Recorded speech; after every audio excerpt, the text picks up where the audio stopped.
ఏ ఏ జిల్లా కలెక్టర్ని, ఏ ఐఏఎస్ ఆఫీసర్ని, ఏ ఐపీఎస్ ఆఫీసర్ని, ఏ జిల్లా ఎస్పీని పని చేయనివ్వకుండా ఆంక్షలు విధిస్తారు.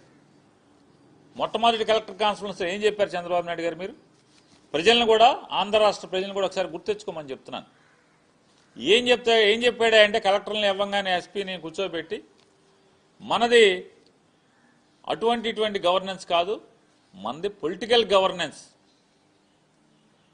మా కార్యకర్తలందరూ కూడా వస్తారు, వాళ్ళకి మర్యాద ఇవ్వండి, మా ఎమ్మెల్యేలతో మీరు మాకు కంప్లైంట్లు రాకుండా చూసుకోండి. ఎవరిని ఎస్పీలని కలెక్టర్ని నారా చంద్రబాబు నాయుడు గారు ముఖ్యమంత్రిగా అవ్వగానే మొదటి కలెక్టర్ కాన్ఫరెన్స్లో, ఎస్పీ కాన్ఫరెన్స్లో చెప్పింది. ఇవాళ ఏం చెప్తున్నాడు?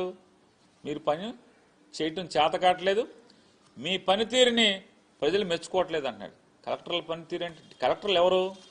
ఉద్యోగస్తులు ఎవరు? ప్రభుత్వానికి కేవలం డెలివరీ మెకానిజం మాత్రమే.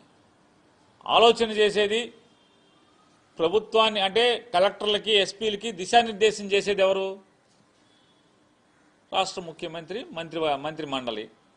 అంటే కలెక్టర్లు సరిగ్గా పనిచేయట్లేదంటే దాని అర్థం ఏంటి?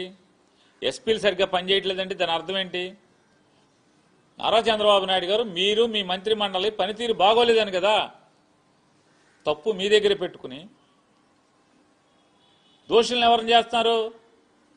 ఐఏఎస్ ఆఫీసర్ని, ఐపీఎస్ ఆఫీసర్ని దోషులను చేసేటువంటి ప్రయత్నం. అంటే ప్రజల దగ్గరేమో మీరు పత్తిత్తా, మీ మంత్రులు పత్తిత్తులా, మీ ఎమ్మెల్యేలు పత్తిత్తులా, పతివత కబుర్లు చెప్తూ ఇవాళ మీరు కలెక్టర్లని ప్రజలకేమో వీళ్ళు పనిచేయట్లేదు. దాని అర్థం ఏంటి? చేతకాని ముఖ్యమంత్రి, చేతకాని ప్రభుత్వం అనే కదా.